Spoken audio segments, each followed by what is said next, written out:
Bonjour, c'est Fabrice. Écoutez, je vous retrouve ce matin pour faire un point business. Je n'en parle pas souvent, vous me connaissez plutôt majoritairement sur de l'immobilier résidentiel, mais beaucoup le savent aussi, ma double casquette fait que je vous assiste dans l'immigration et dans l'achat de business ou la création de business ici aux États-Unis. Alors ce matin, je vais vous faire une chose, je vais vous donner 10 règles essentielles, 10 points que vous devez avoir en tête avant de vouloir lancer un business ici aux États-Unis, de vouloir faire le grand saut et de venir vous installer. Le premier point, c'est que la plupart des métiers que vous voulez pouvoir exercer peuvent nécessiter une licence, l'obtention d'une licence. Alors, par exemple, je vais prendre l'exemple de mon métier, agent immobilier, puisque j'ai encore eu la demande ce matin. Très souvent, j'ai des contacts qui me disent « je suis dans l'immobilier, je voudrais faire la même chose que toi ». Eh bien, ça nécessite une licence. Alors, je vais en parler rapidement parce que je la maîtrise bien, celle-là. Vous avez un premier examen, 60 heures de formation, 3 heures d'examen. Il y a un double examen la première fois et ensuite vous êtes attribué, si vous réussissez, une licence en gros pour 2 années. Au terme des 2 années, vous repasserez un deuxième examen sur environ 45 heures et enfin vous aurez tous les ans 14 heures de formation continue à assumer pour pouvoir vous maintenir à jour. Mais si vous voulez être peintre ou si vous voulez exercer d'autres métiers, là aussi vous aurez besoin d'une licence. Et la complexité de la chose, c'est que pour postuler, pour passer cette licence, vous inscrire ou pour passer l'examen, vous avez besoin d'un numéro de sécurité sociale américain.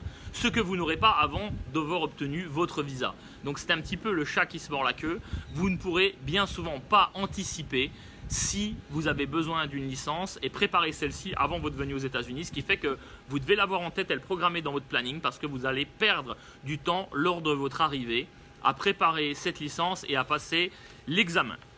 Le deuxième point que je vais vous donner, c'est que vous venez avec un certain état d'esprit, le business état d'esprit. C'est très bien. La plupart du temps, ceux d'entre vous qui viennent aux États-Unis pour s'installer, viennent avec un mental de conquérant. C'est très bien, puisque vous ne pouvez pas arriver avec un mental de perdant. Vous devez arriver avec un mental de conquérant et de gagnant. C'est une très bonne chose, mais gardez en tête que nous ne sommes plus en 2012, que la crise est terminée et que ça va peut-être vous choquer ce que je vais vous dire, mais aujourd'hui, c'est le vendeur qui a les cartes en main. Vous avez beau être dans votre état d'esprit européen, le client qui vient et qui offre l'argent en échange d'un produit, d'un bien ou d'un service, c'est bien lui qui a les cartes en main et la plupart d'entre vous arrivent en se disant qu'ils ont le pouvoir de négociation, ils ont le pouvoir de forcer par rapport à l'argent qu'ils vont verser.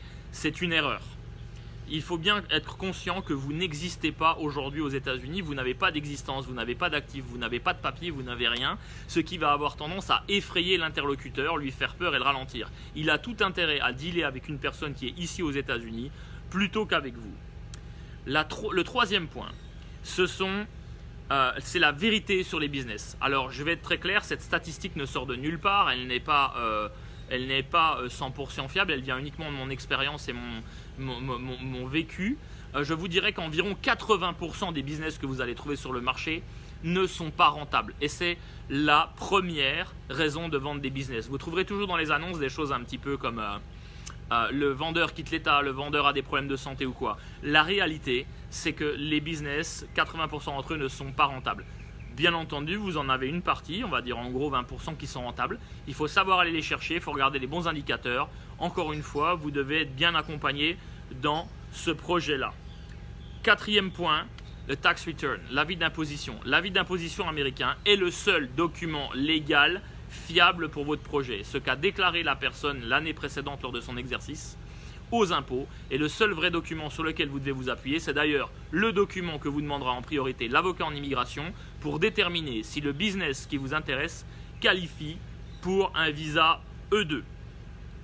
Le cinquième point, vous allez devoir montrer patte blanche. Vous voulez venir aux États-Unis, vous voulez acheter un business, vous voulez louer un local, c'est très bien. Encore une fois, dans votre mentalité européenne, qu'elle soit française, belge, suisse, etc., je parle l'Europe géographique, vous allez arriver en disant « Ok, je suis là, j'ai le pouvoir de négociation », mais en fait, vous allez devoir montrer qui vous êtes. Et bien souvent, certains d'entre vous ont un blocage par rapport à ça, donc je désamorce toujours au préalable. Ça va passer par exemple, montrer vos relevés de compte bancaire. Vous allez devoir m'envoyer vos relevés de compte si vous travaillez avec moi, vos relevés de compte bancaire que vous détenez ici ou ailleurs, montrer ce dont vous disposez, que je puisse rassurer l'interlocuteur en face sur votre stabilité, viabilité financière. Ok ?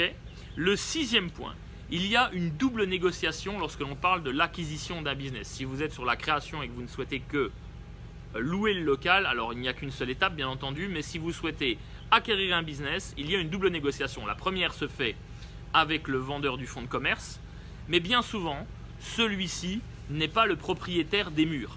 Donc vous allez avoir une deuxième négociation à mener avec le propriétaire des murs pour avoir un bail, un lease, et ce sera probablement la plus complexe car celui-ci peut, encore une fois, en fonction de votre statut d'étranger et le fait que vous n'ayez aucun actif sur le sol américain, vous demander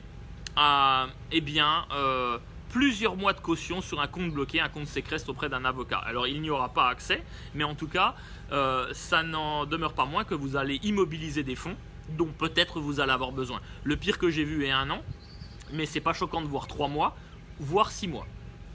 Il est rare de trouver un local pour moins de 4 à 5 000 $ sur un bon axe, passant, etc. intéressant. Ça peut être 6, 7, 8 000, etc. Je vous laisse faire la multiplication. Vous pouvez facilement immobiliser 15, 20 ou 30 000 $ de cette façon. Ça n'est pas une certitude, cela peut arriver, ça dépend de la personne en face, mais gardez-le en tête. 7e point, vous avez besoin d'un business plan. Un business plan est un document qui coûte 2 à 2 500 $ en moyenne. Il y a des gens qui sont spécialisés pour le faire. J'en ai produit plusieurs moi-même. J'ai de moins en moins de temps pour le faire, donc je m'y refuse de plus en plus, sachant que je ne m'attaque qu'à des domaines que je maîtrise vraiment parce que c'est plus simple pour les créer. J'ai refusé récemment sur de l'éducation ou sur de la nourriture animalière, qui sont des domaines que je ne maîtrise pas. Mais vous allez trouver des gens je peux vous recommander, les avocats peuvent vous recommander, des sociétés qui ne font que ça. Le business plan en lui-même est une partie essentielle de votre projet d'immigration et il sera analysé, c'est le document qui sera analysé lors de votre entretien à l'ambassade. J'insiste sur le fait que vous devez le connaître, que vous devez avoir en tête, que vous devez avoir les réponses. Pas parce que vous avez produit le document que la personne à l'ambassade va se débrouiller avec. Ok, 8e point, les frais cachés. La plupart du temps, un agent qui vous accompagnera ne vous parlera pas de frais cachés. Et je trouve que c'est une erreur et c'est un manque de respect parce que quand vous allez vous installer, vous allez avoir une multitude de frais. J'en ai déjà parlé lors de quelques vidéos. Si vous ouvrez un business demain, sauf si c'est un business en extérieur, en plein air, vous allez devoir ouvrir un compteur d'électricité. En fonction de la taille de votre bâtiment et de ce que vous y faites, ils peuvent très bien, comme ils ne vous connaissent pas parce que vous n'avez pas d'historique de crédit, la société d'énergie peut très bien vous dire « Ok, donnez-nous 3 000 $ de dépôt de caution pour sécuriser votre compte business. » C'est 3 000 $ que vous retrouverez à un moment donné, mais le problème c'est qu'encore une fois, c'est des fonds que vous allez immobiliser. Vous allez avoir la même chose sur l'eau et les poubelles, ça peut très bien vous coûter 1000, 1100, 1200, 1500. Ça m'est arrivé, d'accord ? Donc ça, ce sont des frais cachés dont on ne vous parle pas. Et puis bien souvent, vous découvrez, parce que vous ne maîtrisez pas trop bien le liste, si l'agent ne vous a pas bien expliqué, que dans le meilleur des cas, de toute façon, vous avez premier, dernier mois et mois de caution. Vous avez l'équivalent de 3 mois à verser. Même si vous êtes sur un local à prix raisonnable ici, qui serait de 4 000 $, vous avez déjà, dès l'ouverture, 12 000 $ à verser. Il est très important, il est capital que vous gardiez un coussin cushion, coussin de sécurité.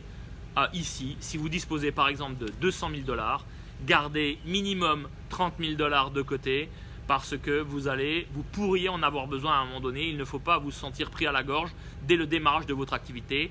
Il y a des astuces pour cela. Vous pouvez par exemple, si votre agent le maîtrise, faire une proposition, au lieu de faire une proposition complètement en cash sur un achat de business par exemple à 150 000, proposer 110 000, puis 40 000 $ à crédit en pré-vendeur. Ça peut bien se passer, ça vous laisse des liquidités. Ok ? Donc c'était les frais cachés, le 8e point.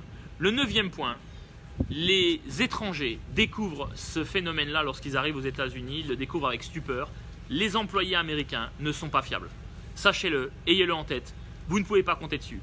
Un employé américain, ça ne lui pose pas problème. La plupart du temps, bien entendu, il y a toujours des gens qui sont très bien. Hein. On ne va pas généraliser, mais je dois quand même vous dire, malgré tout, finalement généraliser quand même, que les employés américains ne sont pas fiables. Ça vient de plusieurs facteurs. Je pense que c'est une mentalité, un état d'esprit. Et ça vient aussi du fait qu'aujourd'hui, sur le marché, on est quasiment au plein emploi. C'est-à-dire que s'il quitte chez vous le matin, il peut trouver un emploi l'après-midi ailleurs. Donc, clairement, il ne va pas s'ennuyer s'il a la moindre difficulté. L'employé américain peut ne pas venir le lundi, il arrive le mardi matin, il prend son poste, il ne vous dit pas bonjour, c'est normal. 10e et dernier point, c'est davantage une remarque plutôt qu'un point. Il existe, on parle souvent du visa E2, mais il existe aussi le visa E2 employé essentiel. Le visa E2 employé essentiel, Vous pouvez l'atteindre si la personne qui vous sponsorise, c'est-à-dire un propriétaire de business ici aux États-Unis est de la même nationalité que vous. Par exemple, si vous êtes français, qu'il soit français, qu'il accepte de vous sponsoriser, que vous êtes qualifié. Par exemple, il a un restaurant, il veut vous embaucher parce que vous êtes chef. Il peut le faire, il peut vous aider, vous payez vos frais, vous vous arrangez, vous obtenez le visa E2 employé essentiel. Gardez en tête que vous êtes totalement dépendant de cette personne. Totalement dépendant de cette personne signifiant qu'il n'a aucune obligation envers vous. S'il veut, il peut vous licencier. S'il vient à fermer son business, tant pis pour vous. S'il le vend, la personne qui reprend n'est pas obligée de vous garder, tant pis pour vous. Donc, clairement, vous êtes complètement dépendant de lui. Il n'y a pas de règle ici de bienséance, de mentalité. C'est arrivé à un Français que je connais, que j'apprécie sur la zone récemment, qui se reconnaîtra sûrement. Je suis ravi de savoir qu'il vient d'obtenir son visa parce qu'il y a deux cas dans ce cas-là. Vous prenez vos valises, vous rentrez en France, ou le deuxième, vous vous battez. Il a eu un mental de guerrier et je l'en félicite. Il a décidé d'ouvrir sa propre activité. J'ai eu l'occasion de l'aider à négocier son bail et je suis très content que ça ait fonctionné. J'ai appris hier qu'il a obtenu son visa. Il ouvrira son restaurant fin du mois à Sarasota. Je le salue. Mais au départ, c'est vrai que même dans son esprit, à lui, il avait un petit peu le sentiment que la personne en face lui devait quelque chose. Non, elle ne vous doit rien et vous devez le savoir dès le départ. Ici, il y a une règle d'or. C'est une phrase que les Américains utilisent souvent. Nothing personal, just business. Okay? Rien de personnel, juste du business. Donc clairement, leurs intérêts financiers passeront avant les règles de moralité. Je vous remercie de m'avoir suivi, je vous souhaite une excellente journée et je vous dis à bientôt.